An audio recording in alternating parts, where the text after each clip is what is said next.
Kinumpirma naman ni Senate Committee on Finance Chairman Senator Grace Poe na pinanatili po ng bicameral members ang panukalang pondo ng Office of the Vice President para sa susunod na taon. Tugon nito ni Senator Poe matapos na aprubahan ng dalawang kapulungan ng Kongreso ang panukalang 6.352 trillion pesos na 2025 national budget. Ayon kay Senator Poe, kung ano daw ang naipasa ng Senado at Kamara ay napanatili lamang din ito. Sa ilalim po yan ng BICAM na aabot sa 733 million pesos. Ito po ay sa kabila ng mga kahilingan pa ng ilang senador na dagdagan ng 150 million pesos ang alokasyon ng Office of the Vice President para sa susunod na taon. Iginit pa ng senadora na hindi rin naman bumiling ng karagdagang pondo ang tanggapan ng Vice Presidente hanggang sa sumalang na ito sa BICAM. Anya, mayroong 600 million pesos na social services allotment ang OVP na pwede daw ipantulong sa mga lalapit sa tanggapan ng ikalawang Pangulo. Kaugnay niya, narito ang karagdagang pahayag ni Senator Grace Poe. Ganun pa rin kung ano yung napasa natin sa Senado at hindi din pareho sa House na retaining project OVP. Kung saan man yung tumaas, saan man yung bumaba, isa lang naman yung pinanggagalingan. Hindi naman, kunyari, kung ano man yung from the NEP, napawasan yung isang sektor, OVP man yan o kung ano man ibang sektor, naka-add yan sa isang yun yung pool na pwedeng pagkuhanan ng mga iba namang programa na nabanggit kong tinaasan natin, katulad yan, pagdating na rin sa defense o kung ano man yung kailangan natin, sa justice, yung ibang state universities and colleges. Minsan nakakatawa si Grace po, no? Dalawa lang yung nakikita natin dyan, eh. Yung, kumbaga, gusto niya magpa-impress na siya yung may papel talaga, no? Alam naman natin lahat na kayong mga senador, sumunod lang kayo kay Martin, eh. Yan na rin yung budget. What Martin gets, what Martin wants, Martin gets. Pero, kanino namumuhi ngayon? Namumuhi ngayon dito kay Grace po. Dahil siya yung naging designated na tagapagpaliwanag.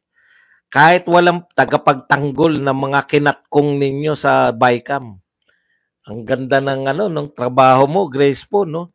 Tagapagtanggol ka ng mga kinatkong. Sa'yo ngayon yung nagagalit yung tao, no? Sa'yo nagagalit. Hindi.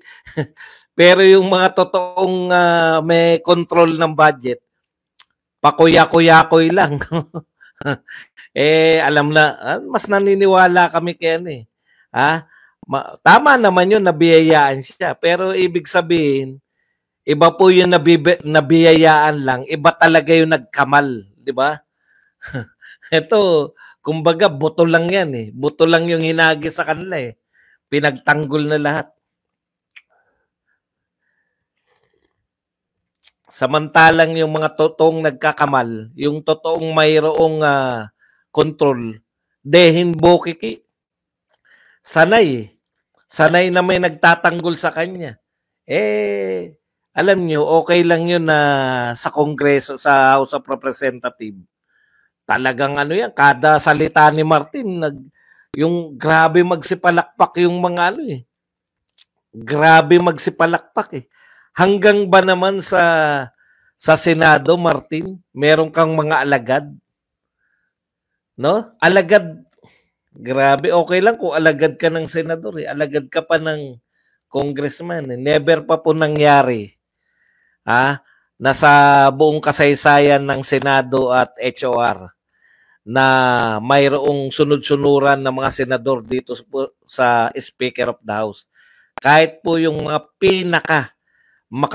makakapangyarihan na nakilala kong Speaker of the House katulad ni Ramon Mitra at ni Jody Venecia. Ngayon lang po ako nakakita ng mga ng Senado na palasuko. Kaya po palitan natin yung mga yan. Huwag po nating iboto yung mga susuko lang din kay Martin balang araw.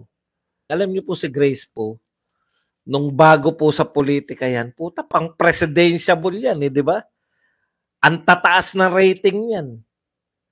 Pang-president yan, kaya nga tumakbong president yan. Unti-unti, ang tao kasi, no? May mga tao, lalo na yan, anak ng artista, sikat, pangalan, anak ni FPJ po, tapos anak ni Susan Roses, kapatid ni BBM, chismis lang. Chismis lang. Naririnig ko yan nung bata ko eh. Yung anak, ang kwento nga ng nanay ko, hindi pa to eh. Si ano pa eh,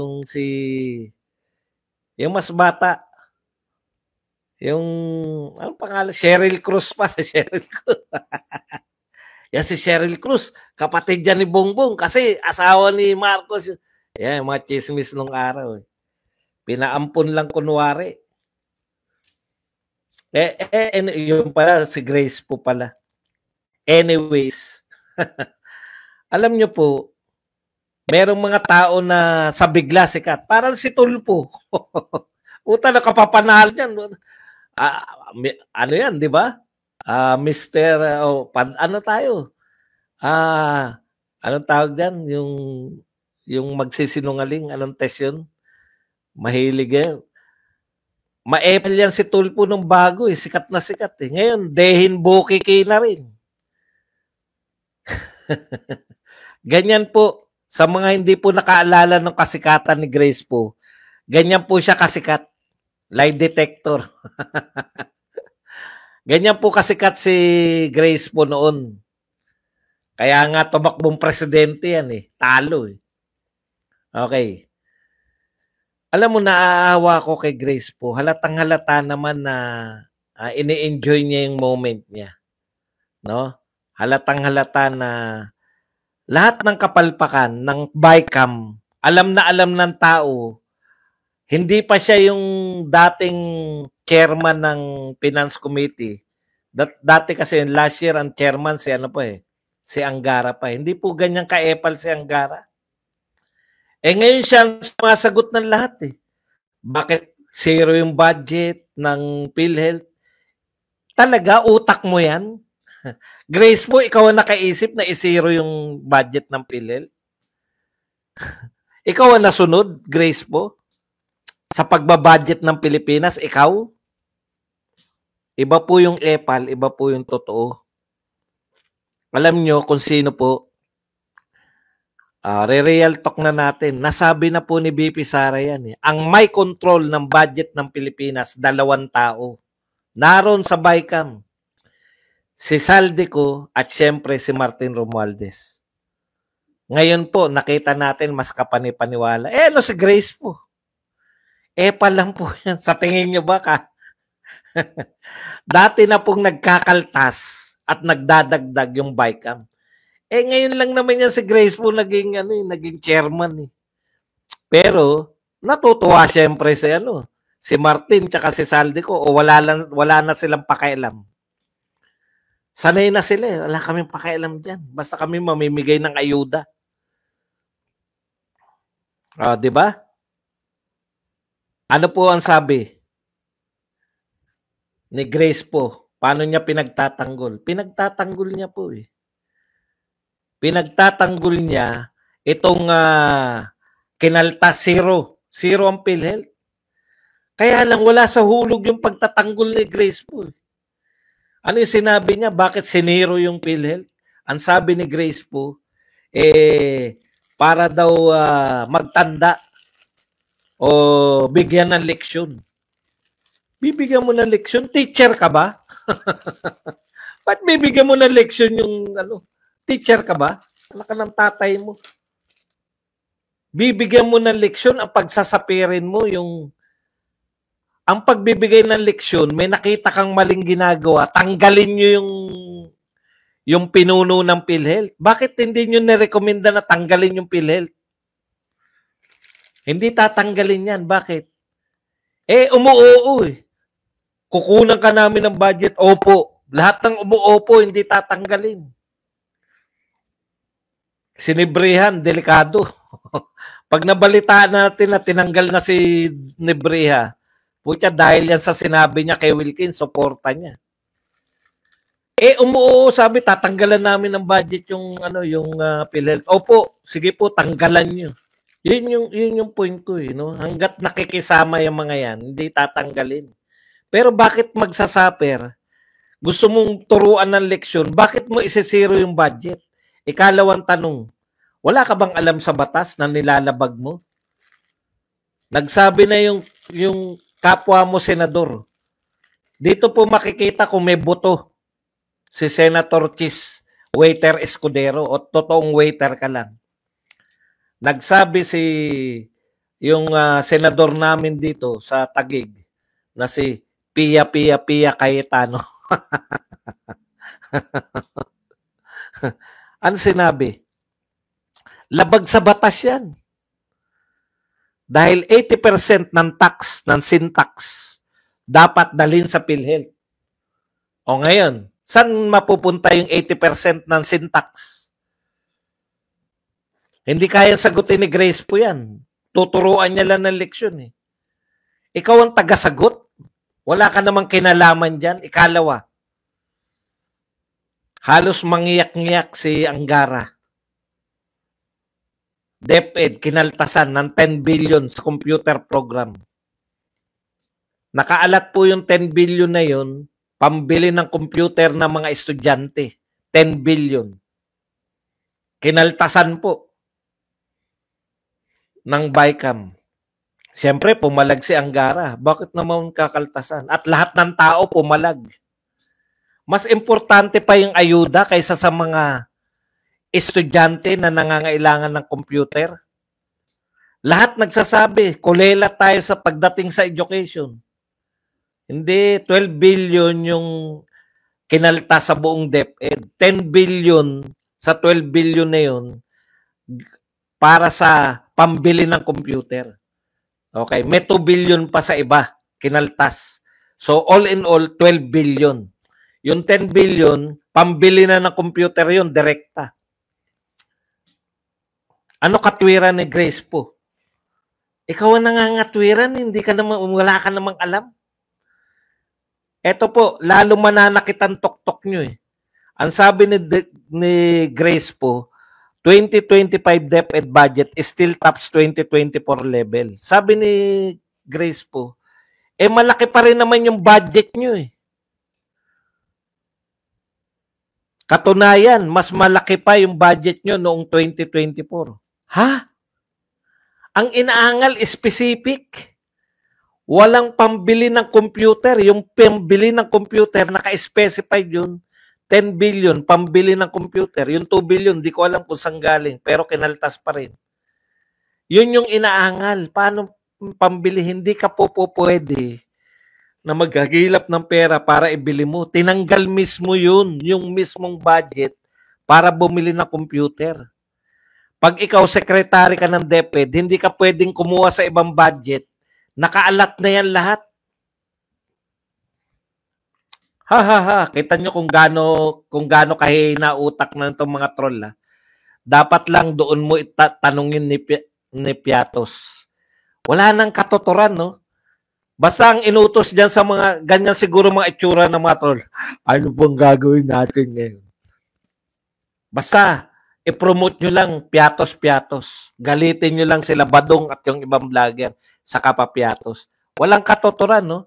Ang layo ng pinag-uusapan, doon daw tayo magsumbong sa Piatos. Doon ka magsumbong sa Piatos. Kaya mababagal mag-type yan. Hindi ko po kinakantsawan yung mga PWD. Ha? Ito po mga kinakantsawan ko. Yung kayo mga PWD, pinanganak kayo, hindi nyo po sinasadya yan. Ito po, sinadya nila na humina ang utak. Anong paliwanag yan, Grace po?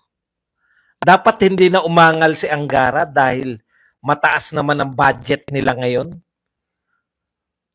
Yun nga inaangal specific eh. Pambili ng computer, tinanggal nyo. Ano pa, bibili ng computer? May sagot pa si Grace po dyan. Saan na ba yun? Ayan, no? Under the BICAM approved GA, the department suffer 12 billion, di ba? Budget cut. Po, Uchers, funds are still available for the purchase of computers and the overall budget of DepEd increase. Sabi ni Grace po, meron pa rin namang pondo para bumili ng computer. Oo, hindi naman po sinabing tinanggal nyo yung pambili ng computer. Kinaltasan nyo ng 10 billion. Naintindihan mo ba yung sinasabi mo? Sabi ni Grace po, meron pa naman kayong pambili ng computer. Ha? Pero meron pa nga, konti na lang mabibili dahil kinaltas nyo. Actually, hindi naman ikaw nagkaltas niyan. Huwag kang umepal na sa'yo galing yan. Di mo nga alam yan. Ikaw, designated na tagapagtanggol ng mga kinatkong ng BICAM. Yun lang ang papel mo. Huwag ka nang umepal na parang may kinalaman ka dyan. Mas naniniwala kami kay BP Sara. Dati na may katkungan, ngayon ka lang naging chairman, graceful. Akala mo naman, ikaw ang nagkatkong ng lahat. Tuwan-tuwa lang sa'yo yung mga pinagtatanggol mo dahil kukuya-kuya-kuy lang yung mga pinagtatanggol mo. Ito po ang malupit. Nagdagdag na naman ng unprogram. Papaliwanag ko lang sa inyo kung ano ibig sabihin ng unprogram. Ha? Ngayon, ang unprogram funds po natin, 531. Ibig sabihin, may mga nakalaan po yung 531 na yan sa iba-iba sana. Nilagay na lang sila sa unprogram fund dahil kulang po yung budget. Ha? Bakit ka nagbabudget ng kulang? Ang tawag po dyan ay deficit budget. Buhat po nang umupo to si Marcos, deficit budget na tayo at palaki ng palaki ang deficit. Ibig sabihin, nagbabudget po tayo pero hindi sapat yung kinikita ng pamahalaan, deficit. So saan po kukunin yung pang unprogram funds na yan? Kukunin po yan sa mga mapagbebentahan ng kung anong bagay sa Pilipinas. Benta ng ginto, benta na kasi walang pondo eh. No, unprogram, ilalagay ka kunwari ikaw. Hindi ka malapit sa amin, unprogram yung pondo mo. Iba pa po yung mga kinaltas outright. Halimbawa, yung 10 billion. Huwag ka na munang bumili ng maraming computer, konti lang muna. Ito lang ang budget mo. Pero ang malupit, AKAP meron, pwede namang wala. Iba pang ayuda meron, pwede namang wala. Yung DSWD na laging may bagyo, laging pumuputok ang lindol, puta, pumutok na ang lindol. Yun na talaga ang sakuna. Sabi ni Badong, pumutok na ang lindol.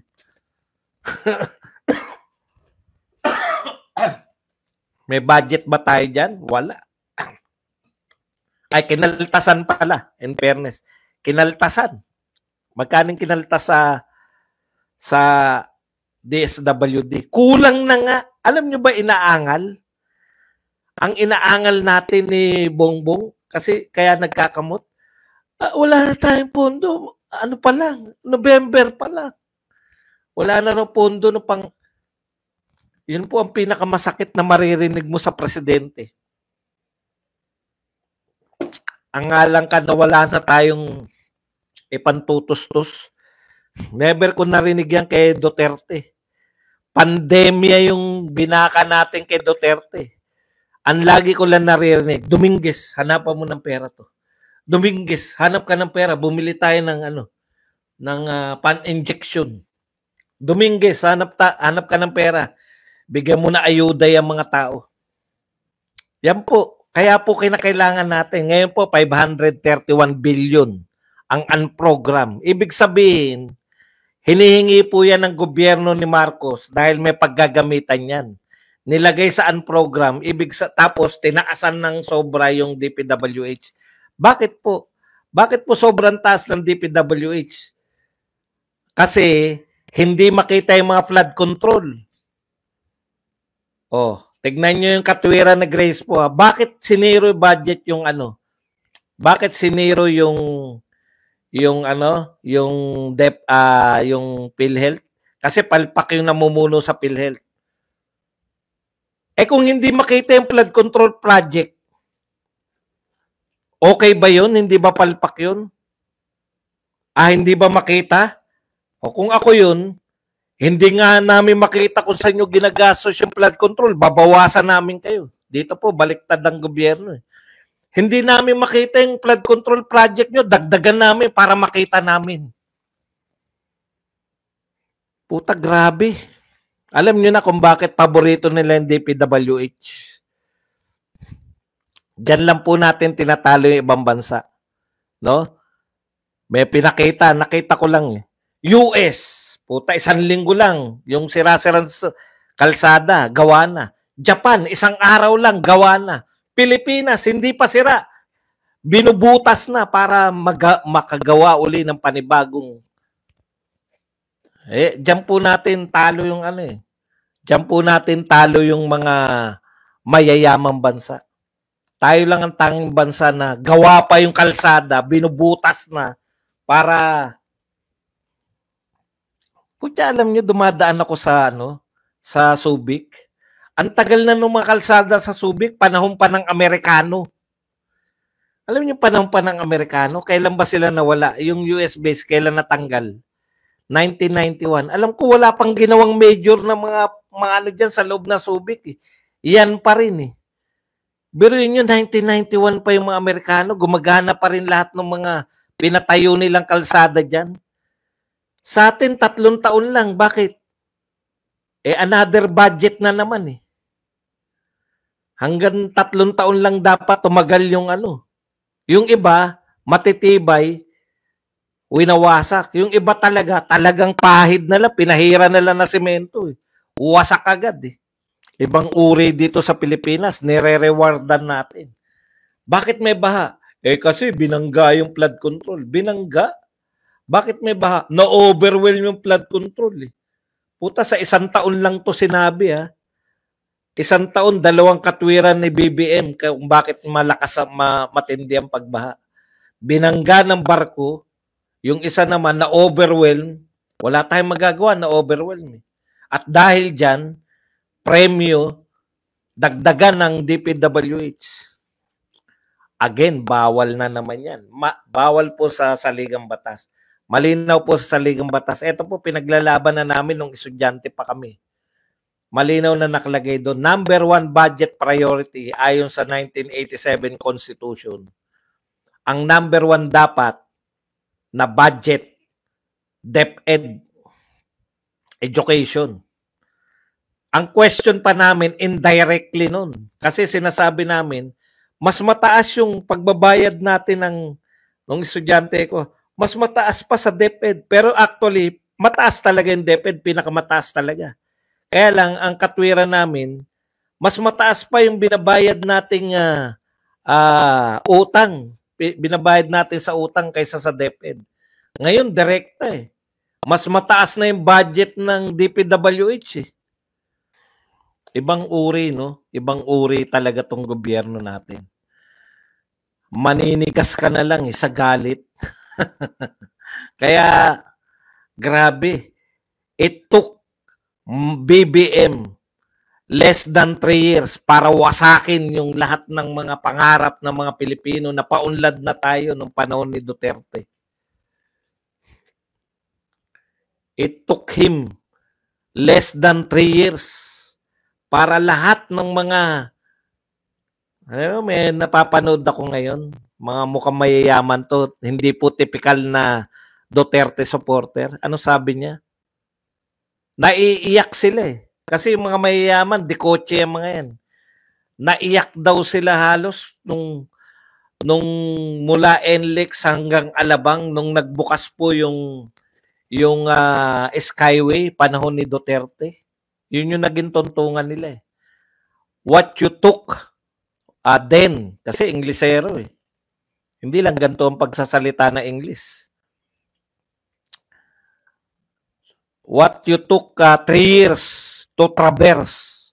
3 hours pala, 3 hours. From NLEX to Alabang. It only took you 30 minutes nung nagbukas yung Skyway. Tindi, no? Si Duterte daw po ang may pinakamaraming infra project. Kaya ko questionin nyo na eh, no? Bakit? Bakit nyo ginaganyan yung mga Duterte? Why? Hindi nila deserve. Ang daming binigay sa atin ng mga Duterte. No? Ang daming binigay, paglilingkod. Nakita nyo ba si Duterte? Napakasimpleng tao. Para akusahan nyo pa ng sentro ng krimen. Lalong-lalo na po yung drugs. Inaakusan nyo kay Duterte, siya yung grabe. ineliminate niya raw yung mga kalaban niya sa droga. Matindi tong mga to, no? Lahat po ng binigay sa atin ng Duterte, hindi po sila nagnakaw. Sabi nga, magaling lang magtago si Duterte. 80 na po si Duterte. 80 na po si Duterte. Kailan niya enjoy yung mga ninakaw niya kung magnanakaw siya?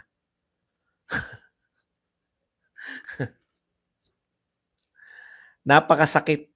Putya, iniinda niya nga yung pamasahe sa Maynila dahil gastos niya lahat Pag iniimbitan niyo